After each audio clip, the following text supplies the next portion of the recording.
नमस्कार, मैं कैलाश शर्मा एक बार फिर उपस्थित हूं आपके सामने कक्षा 9 शैमुशी भाग 1 का 5वां पाठ सूक्ति मौक्तिकम लेकर। इस पाठ में नैतिक मूल्यों पर आधारित कुछ श्लोकों का वर्णन है। तो आइए पढ़ते हैं पाठ सूक्ति मौक्तिकम। सूक्ति मौक्तिकम, सूक्ति यानी अच्छे कथन, अच्छे विचार, मौक्तिकम यानी मोती यानी सुविचार रूपी मोती। पहला श्लोक है वृत्तम यत्नेन संरक्षेद वित्तम मेति च याति च अक्षीणो विततः क्षीणो वृततस्तु हतो हतः। इसका अन्वय है वृत्तम यत्नेन संरक्षेत वित्तम एति च याति च विततः क्षीणः अक्षीणः भवति वृततः क्षीणः तु हतो हतः। अर्थात वृत्तम यानी आचरण, चरित्र को यत्नेन प्रयत्न पूर्वक संरक्षेत रक्षा करनी चाहिए। वित्तम धनम, एति आता है, च और याति जाता है, विततः धन से, क्षीणः कमजोर, अक्षीणः यानी कमजोर नहीं, भवति होता है, वृततः चरित्र से, क्षीणः कमजोर व्यक्ति, तु तो हतः हतः यानी नष्ट हुआ। इसका हिंदी अर्थ है मनुष्य को अपने आचरण यानी चरित्र की प्रयत्न पूर्वक रक्षा करनी चाहिए। धन तो आता है और चला जाता है। धन के क्षीण यानी कम होने पर मनुष्य क्षीण नहीं होता यानी कमजोर नहीं होता, बल्कि आचरण यानी चरित्र के क्षीण होने पर निश्चय ही मनुष्य का विनाश हो जाता है। अतः हमें अपने चरित्र की सदैव रक्षा करनी चाहिए। ये इस श्लोक से संबंधित कठिन शब्दार्थ। दूसरा श्लोक है श्रूयताम धर्म सर्वस्वम श्रुत्वा चैवावधार्यताम आत्मनः प्रतिकूलानि परेशान न समाचरेत। इसका अन्वय है धर्म सर्वस्वम श्रूयताम श्रुत्वा च एव अवधार्यताम आत्मनः प्रतिकूलानि परेशान न समाचरेत। अर्थात धर्म सर्वस्वम यानी धर्म का सब कुछ अर्थात सारांश, धर्म का सार, श्रूयताम सुनना चाहिए, श्रुत्वा च यानी और, श्रुत्वा यानी सुनकर, एव ही अवधार्यताम धारण करना चाहिए, भली भांति समझना चाहिए, आत्मनः स्वयं के, प्रतिकूलानि प्रतिकूल यानी विपरीत, अच्छा न लगने वाला, परेशान यानी दूसरों के प्रति, न नहीं, समाचरेत आचरण करना चाहिए। इसका हिंदी अर्थ है मनुष्य को धर्म का सार सुनना चाहिए और सुनकर उसे मन में धारण करना चाहिए कि जो स्वयं को प्रतिकूल लगे यानी अच्छा न लगे वैसा व्यवहार दूसरों के साथ नहीं करना चाहिए। अर्थात जो व्यवहार हमें अच्छा नहीं लगता वैसा व्यवहार हमें दूसरों के साथ नहीं करना चाहिए। ये इस श्लोक से संबंधित कठिन शब्दार्थ। तीसरा श्लोक है प्रिय वाक्य प्रदानेन सर्वे तुष्यन्ति जन्तवः तस्मात् तदेव वक्तव्यम वचने का दरिद्रता। इसका अन्वय है सर्वे जन्तवः प्रिय वाक्य प्रदानेन तुष्यन्ति तस्मात् इस कारण, तत एव वह ही यानी मधुर वचन ही, वक्तव्यम बोलने चाहिए, वचने बोलने में, दरिद्रता यानी गरीबी, का कैसी। अर्थात मधुर वचन बोलने से सभी प्राणी प्रसन्न होते हैं, इसलिए हमें सदैव मधुर वचन ही बोलने चाहिए। बोलने में क्या दरिद्रता यानी बोलने में कंजूसी क्यों।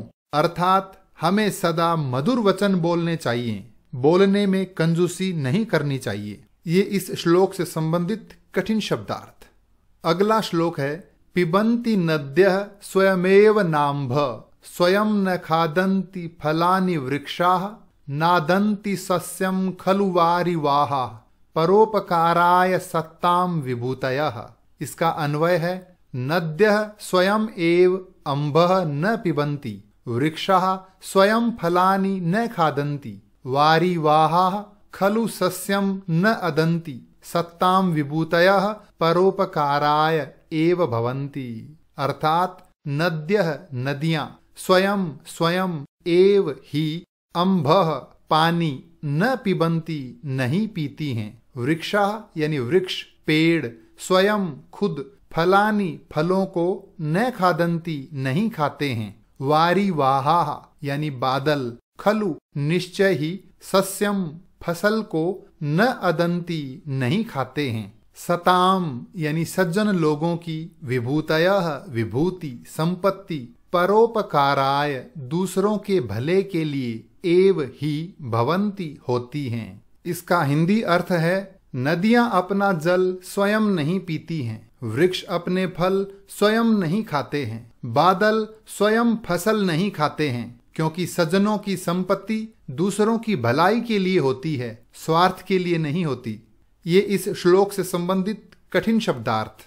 अगला श्लोक है गुणेष्वेव हि कर्तव्यः प्रयत्नः पुरुषैः सदा, गुणयुक्तो दरिद्रोपि नेश्वरैर्गुणैः समः। इसका अन्वय है पुरुषैः सदा गुणेषु एव हि प्रयत्नः कर्तव्यः, गुणयुक्तः दरिद्रः अपि अगुणैः ईश्वरैः समः न भवति अपितु श्रेष्ठः भवति। अर्थात पुरुषैः पुरुषों के द्वारा, सदा हमेशा, गुणेषु एव गुणों में ही यानी गुणों को प्राप्त करने में ही निश्चय ही, प्रयत्नः प्रयत्न कोशिश, कर्तव्यः करना चाहिए, गुणयुक्तः यानी गुण युक्त यानी गुणवान, दरिद्रः निर्धन, अपि भी, अगुणैः यानी गुणहीन, ईश्वरैः यहाँ ईश्वर का अर्थ है धनवान, तो धनवानों से, समः समान, न नहीं, भवति होता है, अपितु बल्कि, श्रेष्ठः भवति श्रेष्ठ होता है। इसका हिंदी अर्थ है मनुष्य को सदा गुण ग्रहण करने के लिए प्रयत्न करना चाहिए, क्योंकि गुण युक्त यानी गुणवान निर्धन व्यक्ति गुणहीन धनी व्यक्ति के समान नहीं होता, क्योंकि गुणवान निर्धन व्यक्ति गुणहीन धनी व्यक्ति से श्रेष्ठ होता है। ये इस श्लोक से संबंधित कठिन शब्दार्थ। अगला श्लोक है आरंभ गुर्वी क्षयिणी क्रमेण, लघ्वी पुरा वृद्धिमती च पश्चात, दिनस्य पूर्वार्ध परार्ध भिन्ना, छाएव मैत्री खल सज्जना नाम।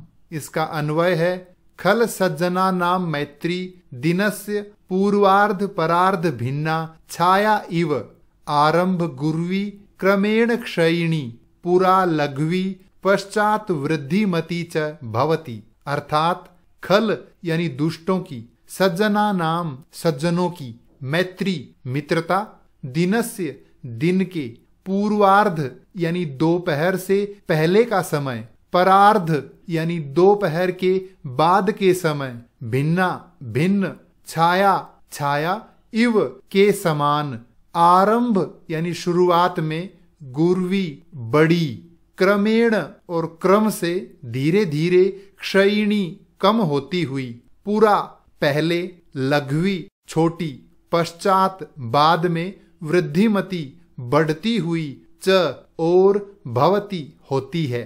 इसका हिंदी अर्थ है सज्जनों की मित्रता दिन के परार्ध यानी दोपहर के बाद की छाया के समान शुरू में छोटी और धीरे धीरे बढ़ने वाली होती है, और दुष्टों की मित्रता दिन के पूर्वार्ध यानी दोपहर से पहले की छाया के समान शुरू में अधिक और क्रमशः क्षीण होने वाली होती है।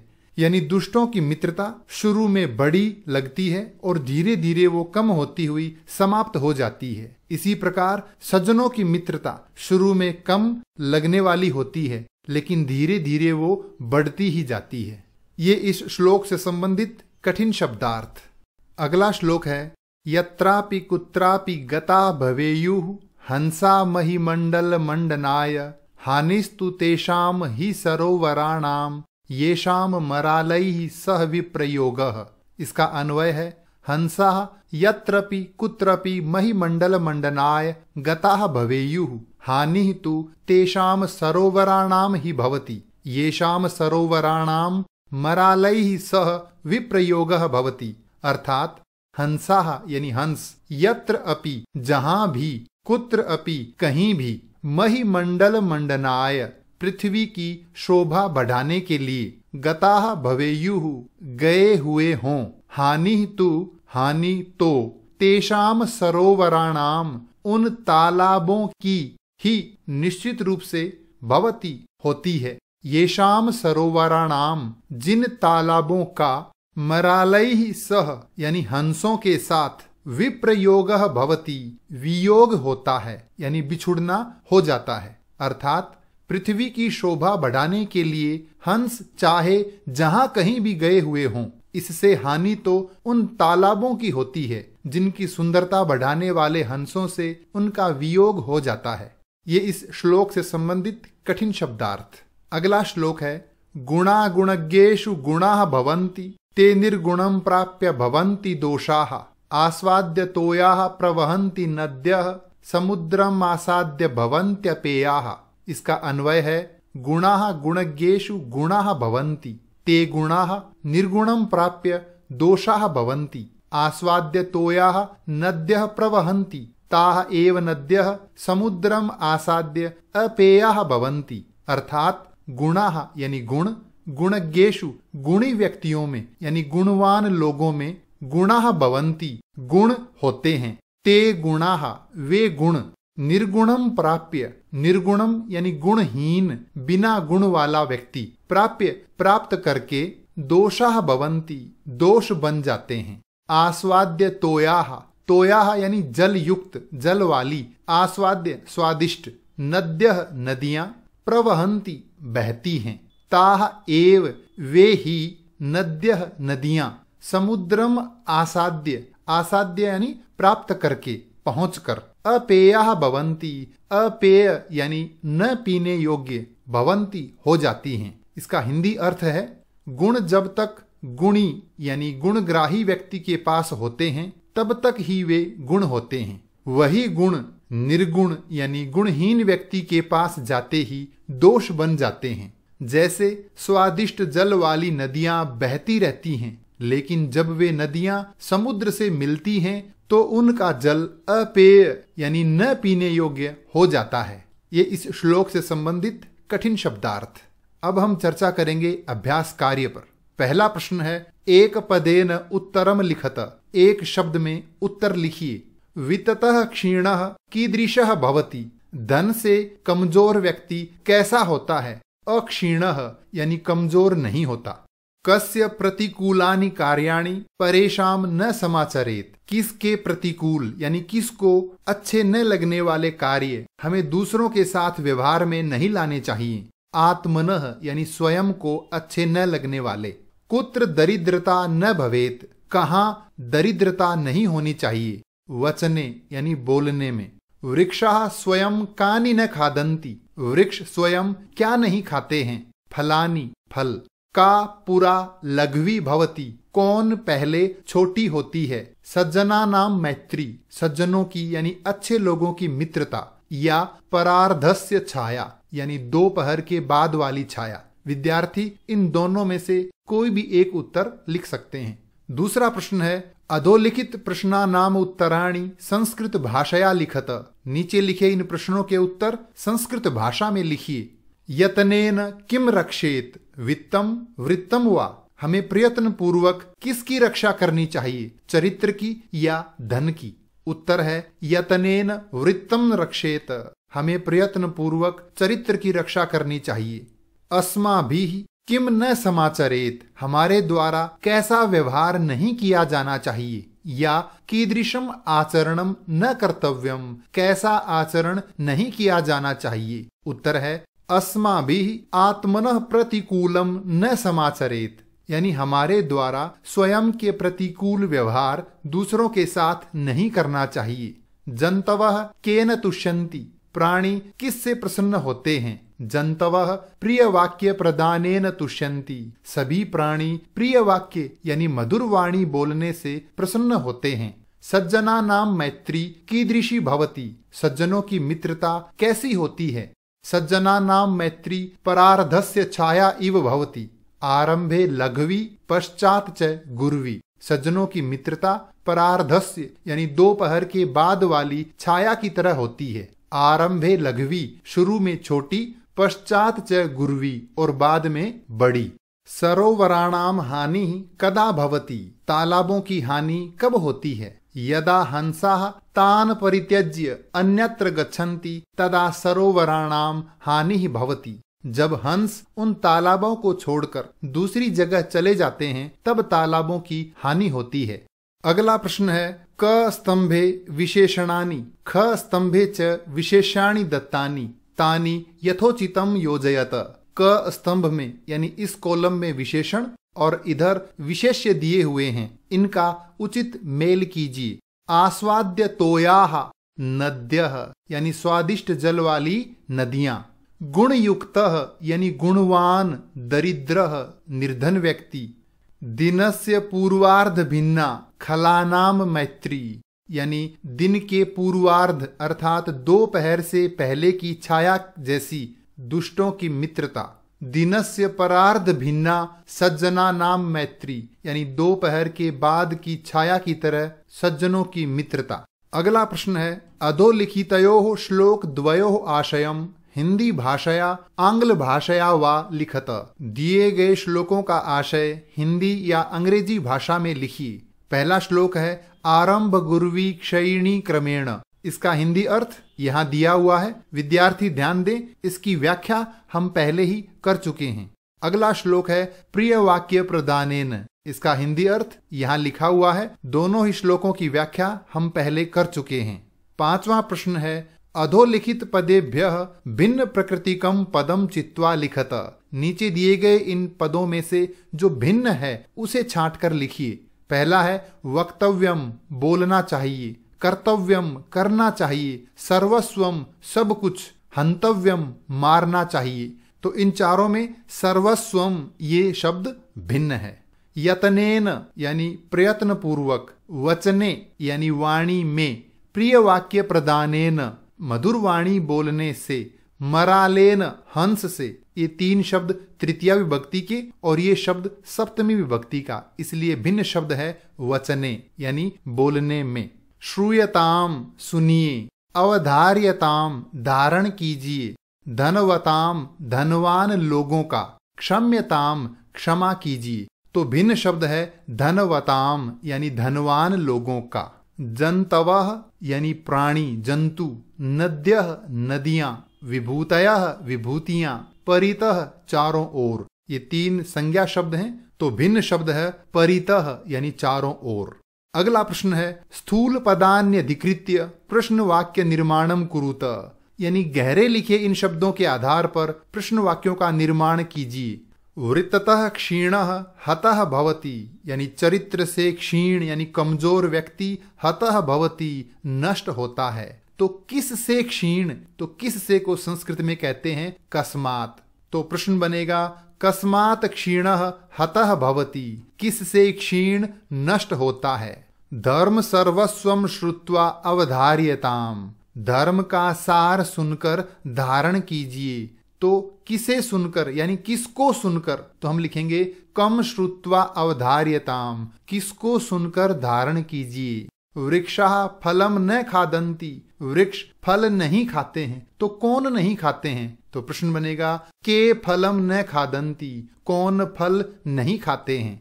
खलानाम मैत्री आरंभ गुर्वी भवति, दुष्टों की मित्रता आरंभ में बड़ी होती है। तो किन की मित्रता, तो प्रश्न बनेगा केशाम मैत्री आरंभ गुर्वी भवति, किन की मित्रता आरंभ में बड़ी होती है। अगला प्रश्न है अधोलिखितानि वाक्यानि लोट लकारे परिवर्तयत। नीचे लिखे इन वाक्यों को उदाहरण के अनुसार लोट लकार में बदलिए। जैसे सह पाठम पठति, वह पाठ पढ़ता है। सह पाठम पठतु, वह पाठ पढ़े। नद्यः आस्वाद्य तोयाः सन्ति, नदियां स्वादिष्ट जल वाली हैं। नद्यः आस्वाद्य तोयाः सन्तु, नदियां स्वादिष्ट जल वाली हों। सह सदैव प्रिय वाक्यम वदति, वह हमेशा प्रिय वाक्य बोलता है। सह सदैव प्रिय वाक्यम वदतु, उसे हमेशा प्रिय वाक्य बोलने चाहिए। त्वम परेशान प्रतिकूलानि न समाचरसि, तुम दूसरों के साथ प्रतिकूल आचरण नहीं करते हो। त्वम परेशान प्रतिकूलानि न समाचर, तुम दूसरों के साथ प्रतिकूल आचरण मत करो। ते वृत्तम यतनेन संरक्षन्ति, वे प्रयत्न पूर्वक चरित्र की रक्षा करते हैं। ते वृत्तम यतनेन संरक्षन्तु, वे प्रयत्न पूर्वक चरित्र की रक्षा करें। अहम परोपकाराय कार्यम करोमि, मैं दूसरों की भलाई के लिए कार्य करता हूँ। अहम परोपकाराय कार्यम करवाणि, मैं दूसरों के भले के लिए कार्य करूं। ये था पाठ सूक्ति मौक्तिकम। इस पाठ से संबंधित कोई भी प्रश्न हो तो कृपया कमेंट्स में लिखकर अवश्य पूछें। धन्यवाद।